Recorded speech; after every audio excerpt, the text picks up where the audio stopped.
It's much better to negotiate the listing agent commission versus the buyer agent commission because buyer agents represent 90% of all home buyers, which means you'll want their full attention if you want your home to sell. It's easier to convince a listing agent to take a haircut on their commission because of ancillary benefits from having a listing, such as enhanced branding and additional referral opportunities. What is the typical realtor commission? Realtors will always tell you that there is no standard commission that sellers must pay.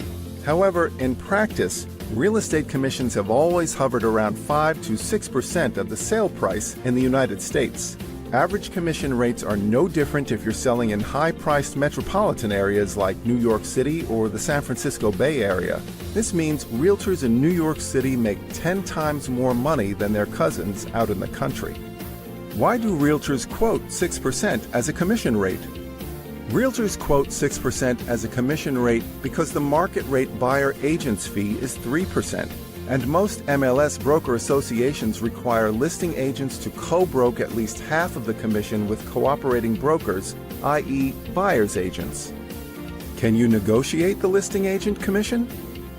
Yes. Negotiating the listing broker's commission is the most prudent path because doing so will not affect your ability to attract the attention of buyer's agents. The listing broker, however, may be open to taking a reduction in their fee as there are ancillary benefits from having an exclusive listing. For example, an exclusive listing gives a broker additional branding and referral opportunities, perhaps even from neighbors who contact them to sell their properties after seeing the listing. A listing can also be useful from a recruitment perspective. Having more listings gives the appearance of having more going on, and that can be useful from a recruiting perspective. Should you negotiate the buyer agent fee? Don't negotiate too hard on the buyer agent's fee because buyer's agents represent roughly 90% of all home buyers. Since it's critical to attract the attention and cooperation of buyer's agents, it's not a good idea to offer too low of a commission on the MLS to them. If you have a property worth more than roughly $1 million, then you can consider co-broking only 2.5% to buyer's agents. However, if you have a property worth substantially less than $1 million, you should consider sticking with a full 3% co-broke to buyer's agents to attract their full attention.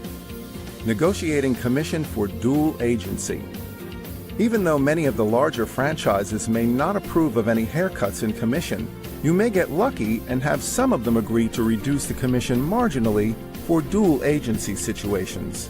Dual agency simply means the listing agent will get to represent both the buyer and the seller, and as a result will be able to collect both sides of the commission.